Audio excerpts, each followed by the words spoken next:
Konnichiwa. Yo, what's up? Waduh, kembali lagi di channel Be The Movie. Dengan gua Max, seperti biasa secuil kata, jangan takut untuk bermimpi tentang apa yang kalian capai. Lakukanlah apa yang kalian inginkan, meskipun rintangan yang sangat sulit.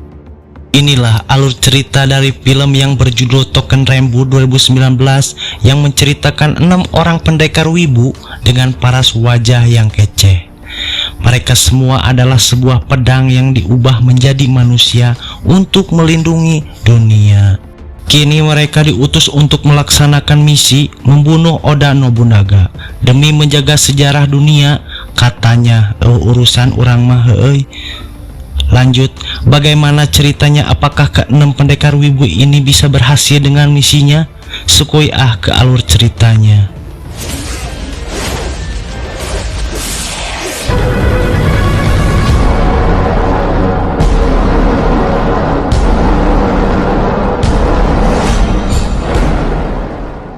Awal cerita diperlihatkan di kediaman Oda Nobunaga. Ini orangnya. Dengan di kediamannya berada di desa Hanoji. Seketika Oda sedang tertidur di malam harinya, namun dia terbangun karena ada keributan di luar rumahnya di sebuah kuil yang bernama Hanoji. Seketika Oda keluar dan dia melihat terjadi peperangan hingga mengakibatkan rumahnya terbakar, dan tidak lama setelah itu datang seorang pengawalnya melaporkan bahwasanya terjadi pemberontakan yang dilakukan oleh Mitsuhide. Ini babangusnya. Mitsuhide adalah seorang dari pihak Nobunaga yang berkhianat untuk merebut kekuasaannya. Setelah mengetahui hal itu, Oda pun masuk kembali ke dalam kuil tersebut untuk merencanakan sesuatu. Sementara cerita semula terlihat seorang Saniwa sedang duduk terhalang tirai. Saniwa adalah orang yang dipercaya untuk menjaga sejarah demi kebaikan dunia. Saniwa juga mampu membangkitkan pedang menjadi manusia. Para pedang tersebut memanggil Saniwa dengan sebutan Aruji. Saat itu Aruji sedang mengobrol dengan salah satu pedang yang paling legendaris dan berumur sangat tua yang bernama Mikasuki. Aruji memerintahkan Mikasuki pergi memastikan bahwa Oda Nobunaga mati di dalam tragedi kudeta tersebut sesuai dengan sejarah. Mikasuki pun menyanggupinya hingga Mikasuki ditunjuk sebagai pemimpinnya. Mikasuki.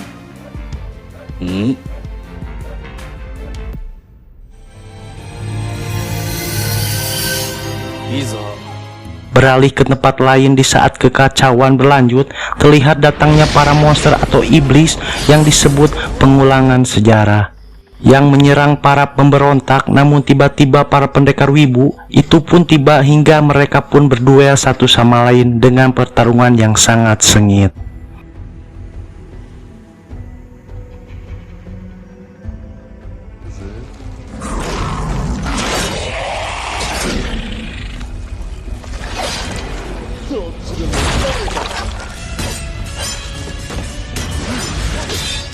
Cerita ke Oda Nobunaga yang putus asa dan terdesak karena tidak ada pilihan lain, yang ternyata rencana tersebut adalah untuk mengakhiri hidupnya dengan harakiri atau bunuh diri, yang artinya untuk menjaga kehormatannya daripada modar sama musuh, ya mending bunuh diri dah buakan. Lanjut, tetapi saat akan melakukannya, dia didatangi oleh para iblis hingga salah satu pendekar wibu pun datang, tetapi tidak membunuhnya, melainkan dia menjaga Oda agar dia bisa cepat untuk melanjutkan harakirinya.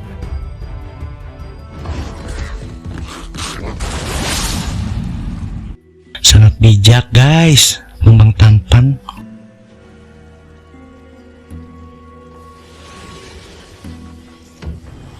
Beralih cerita, para pendekar masih berlanjut beradu pedang hingga mereka pun mengalahkan iblis tersebut.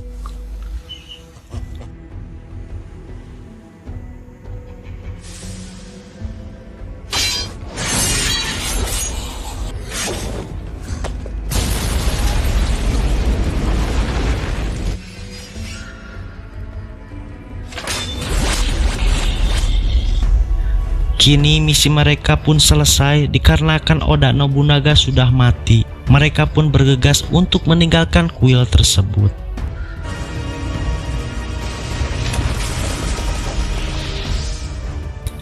Di saat itu juga Mikasuki menginstruksikan kepada teman-temannya untuk pergi ke tempat Aruji, hingga mereka semua pun mengeluarkan bola kristal kecil milik mereka masing-masing, meletakkannya di atas telapak tangannya untuk berteleportasi.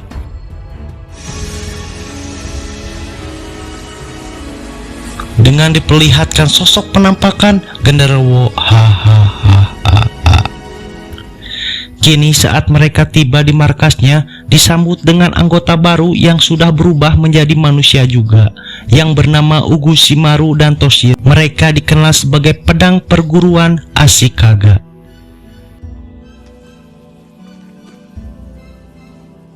Beralih cerita, berita kematian Nobunaga pun tersebar sampai ke Cina, hingga sampai terdengar telinga Hideyoshi. Hideyoshi pun terjatuh dari bangkunya, terguling-guling kesurupan karena dia mengetahui kabar Oda Nobunaga yang anggap tuanya itu sudah mati.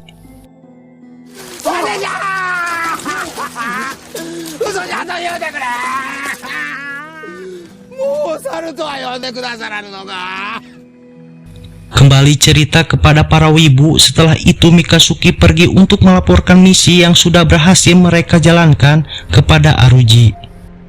Hingga Mikasuki duduk menghadap Aruji dan melaporkan keberhasilan mereka, Nobunaga telah tewas sesuai dengan sejarah. Tapi tak lama kemudian mereka mendapat berita mengejutkan, ternyata Nobunaga belum mati, dia masih hidup. Hingga Mikasuki terkejut dan diminta kembali untuk pergi menjalankan misi, yaitu membunuh Nobunaga di tempat lain, di suatu tempat yang asing. Beralih cerita ke Nobunaga yang terbangun dari pingsannya, ternyata dia diselamatkan oleh seorang pasukan pengulangan sejarah bernama Mumei.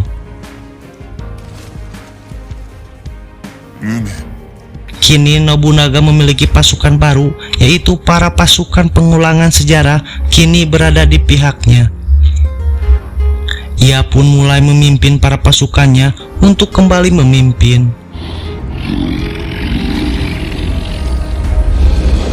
Kembali ke tempat para wibu, dan Mikasuki pun sedang berbicara pada Aruji mengenai misi untuk membunuh Nobunaga. Setelah itu dia pun keluar ruangan dan bertemu dengan Ugushimaru. Dengan Mikasuki menyampaikan bahwa ia memiliki rencananya sendiri yang dia tidak katakan kepada wibu atau pendekar lainnya. Namun ternyata Nonghingo mendengar obrolan mereka di balik pintu. Nonghingo merasa Mikasuki akan mengkhianati mereka karena tidak memberitahu rencana pribadinya. Setelah itu mereka berkumpul, semua ditugaskan bersiap pergi dengan berteleportasi.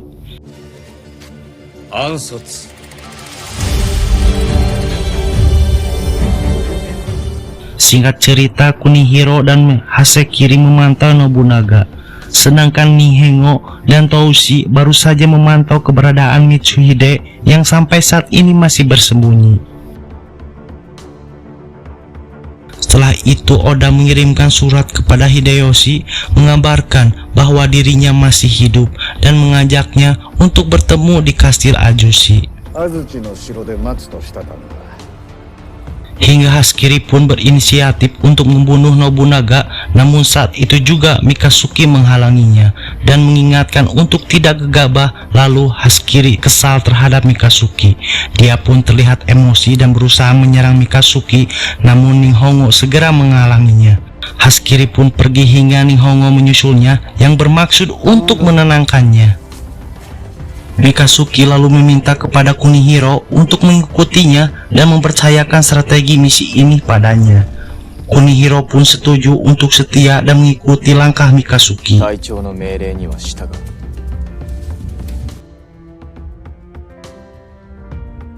Saat malam harinya tiba, Kunihiro dan Toshiro masih terus memantau keadaan Mitsuhide. Lalu terlihat Nobunaga dan pasukan iblis pun datang. Sontak Mitsuhide pun kaget dan ketakutan. Nobunaga segera menyerangnya, dan ketika ia akan membunuh Mitsuhide, tiba-tiba Mumei yang sebelumnya menyelamatkannya justru malah menyerangnya.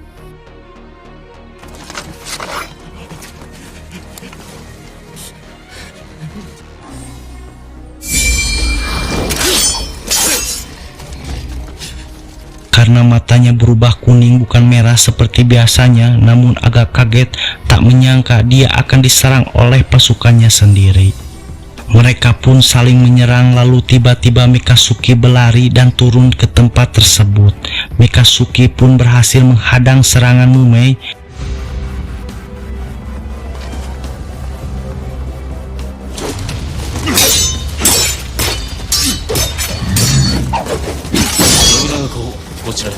Lalu segera menyelamatkan Nobunaga dan membawanya pergi. Kunihiro dan yang lainnya melihat hal itu pun tidak percaya mengapa Mikasuki menyelamatkan Nobunaga, padahal misi mereka justru harus membunuhnya, hingga mereka pun semakin kuat menduga bahwa Mikasuki berkhianat kepada mereka. Beralih cerita, di tempat yang berbeda, Hashikiri dan Nihongo mendatangi markas Hideyoshi dan bertemu dengannya. Hideyoshi yang telah menerima surat dari Nobunaga yang berisi kalau ia masih hidup dan ingin bertemu dengannya di sebuah kastil.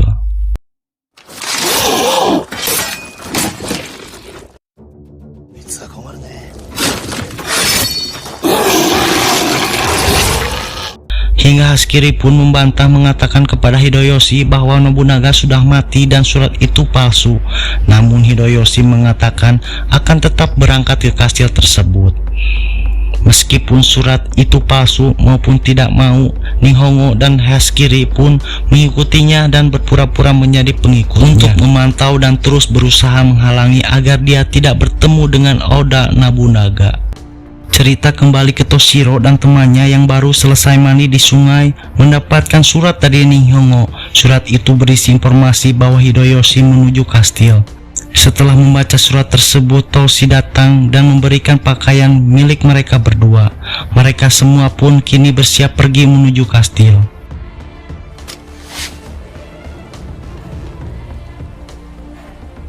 Beralih cerita ke Nobunaga, dia bersama Mikasuki telah tiba di kastil Anuzi.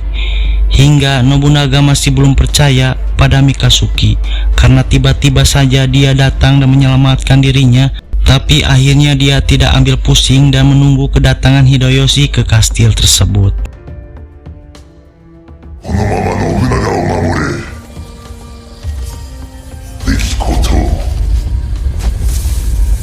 Beralih cerita, Hashikiri dan Nihongo yang mengikuti Hideyoshi berhenti dalam perjalanan karena Hideyoshi akan mandi di sebuah goa. Mereka berdua pun berjaga.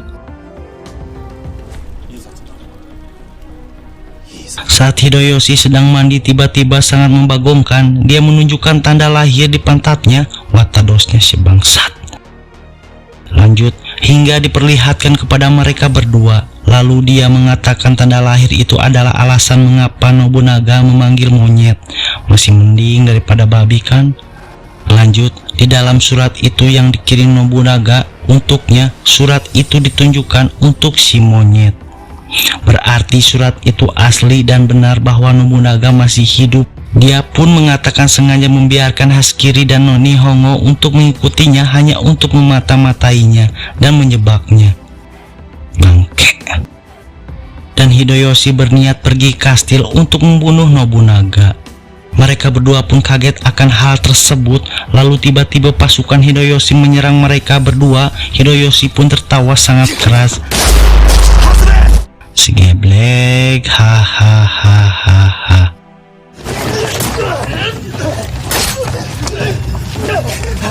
Mereka berdua pun segera kabur selamatkan diri dan pergi ke kastil untuk berkumpul bersama teman-temannya. Beralih cerita, di kastil bagian paling atas, Nobunaga dan Mikasuki menatap ke bawah. Nobunaga melihat prajurit Hideyoshi berjalan mendekati kastil. Ia pun tersenyum karena mereka sudah datang. Kemudian Mikasuki pamit dan mengatakan jika tugasnya sudah selesai. Lalu Nobunaga menanyakan apakah ini sesuai sejarah. Yang sebenarnya Mikasuki tidak menjawab dan hanya terdiam. Kemudian tiba-tiba dari bawah prajurit Hideyoshi berteriak untuk menyerang kastil tersebut.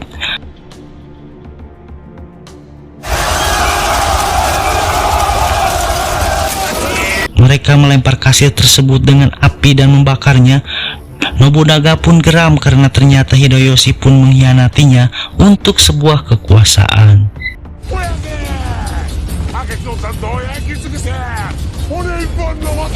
Dia pun menoleh ke arah Mikasuki. Mikasuki pun mengatakan bahwa dalam sejarah memang Nobunaga mati terbakar, tapi sebenarnya dia mati terbakar bukan di kuil Hanoji, melainkan dia mati di kastil tersebut. Seketika para pendekar sudah berkumpul di bawah kastil dan melihat kejadian tersebut. Tiba-tiba Toshiro yang dulu pernah menjadi pedang kesayangan milik Nobunaga teringat akan sejarah yang sebenarnya. Jika ia dulu terbakar bukan di kuil Hanoji tapi di kastil Anuji. Mereka pun sadar bahwa rencana yang dilakukan Mikasuki adalah hal yang benar.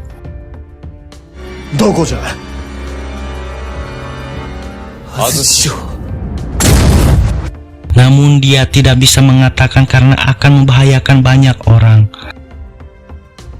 Lalu tiba-tiba pasukan pengulangan sejarah ikut menyerang di tempat itu karena ingin merubah sejarah. Hingga para wibu pun segera melawan mereka untuk tetap melindungi sejarah.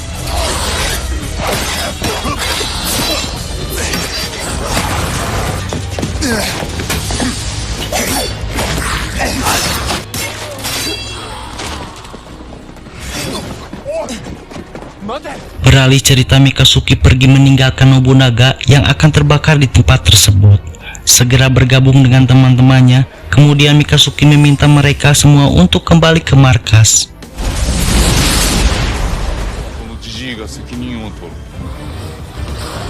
Karena Aruji dalam bahaya dan benteng mereka pun akan diserang oleh pasukan pengulangan sejarah.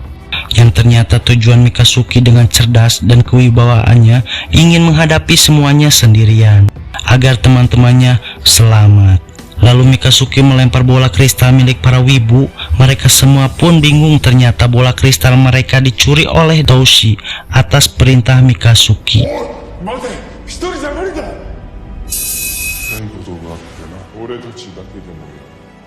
Agar mereka pun kembali ke markas dan menyelamatkan Aruji, dan mereka semua pun tiba-tiba berteleportasi otomatis di tangan Mikasuki.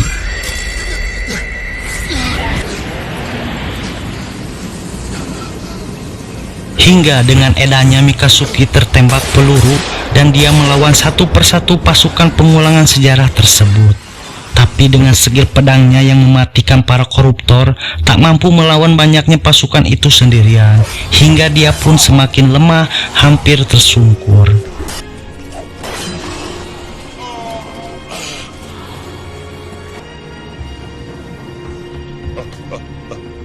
Namun para pendekar pun tiba dan segera menyerang para pasukan iblis hingga mereka berhasil mengalahkan mereka.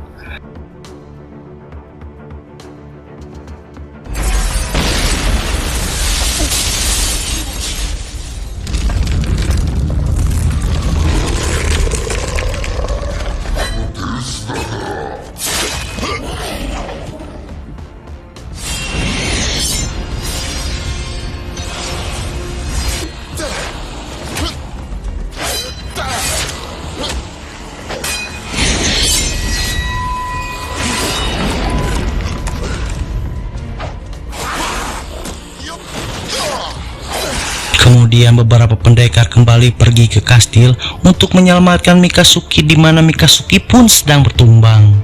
Yang dikarenakan lelah, mungkin usianya yang sudah sangat kolot, yang artinya tua, membuatnya dia semakin tidak kuat dan ingin menyerah. Namun tiba-tiba beberapa teman-temannya datang dan memberikan sebuah ramuan ginseng. Seketika dia meminumnya dan tubuhnya kembali pulih seperti sedia kala muda. Wadidaw.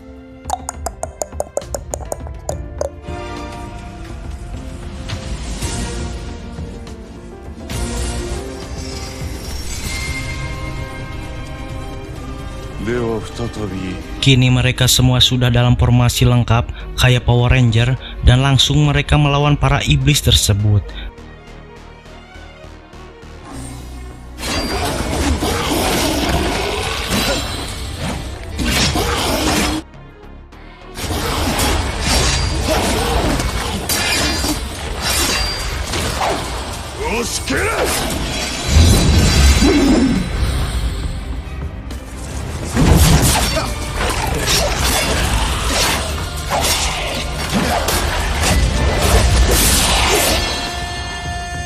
akhirnya para pasukan itu pun berhasil mereka kalahkan. Di saat itu lalu tiba-tiba terjadi ledakan di kastil di mana dalamnya Nobunaga yang terjebak di dalam kebakaran. Kini dia menyadari kalau sejarah memanglah harus terjadi seperti yang seharusnya. Kini dia pun bersiap melakukan harakiri dan akhirnya dia pun tidak melakukan prank lagi, melainkan dia pun meninggoy.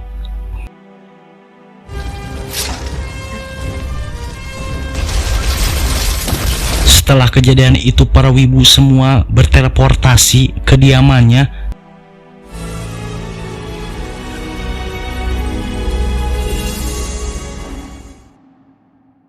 Singkat cerita, ketika para token wibu sudah kembali, tiba-tiba terlihat petir merah yang besar. Lalu kemudian muncul rajanya monster besar, pemimpin para iblis yang bernama Odachi. Mereka pun menyerang monster itu beramai-ramai seperti memotong daging kurban. Namun monster tersebut sangatlah kuat. Ketika monster itu akan menyerang mereka dengan jurus kehebatannya, tiba-tiba dikejutkan dengan Mumei datang dan menyerang Odachi. Hingga monster itu pun kaget Mumei adalah prajuritnya. Mengapa ia bisa melakukan hal itu? Namun prajurit itu ternyata bukanlah Mumei. Dengan matanya berwarna kuning, yang artinya dia tidak dalam pengaruh Raja Odachi. Mumei pun tiba-tiba terbelah, yang ternyata dia adalah anggota pendekar juga, yaitu pedang bernama Gol milik Mitsuhide. Seketika lalu mereka membuat formasi mengelilingi monster itu. Lalu satu persatu mereka menyerang dengan jurus-jurus mereka hingga monster tersebut menjadi abu vulkanik.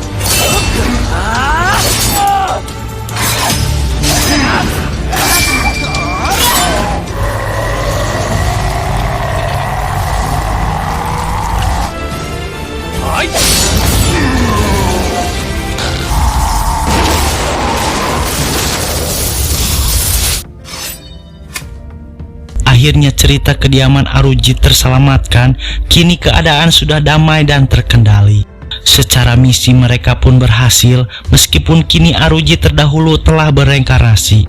Hingga Mikasuki menunjukkan kepada semua pendekar token wibu yang baru. Seketika tirai dibuka, mereka pun kaget melihat Aruji baru mereka adalah seorang anak kecil yang sangat cantik dan gemoy.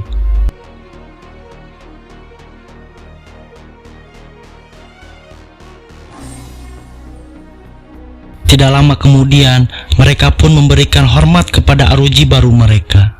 Singkat cerita, dikarenakan Aruji cilik mereka mengajak main, hingga mereka pun menghiburnya. Dengan terlihat sangat senang para pendekar karena berhasil menjalankan misinya.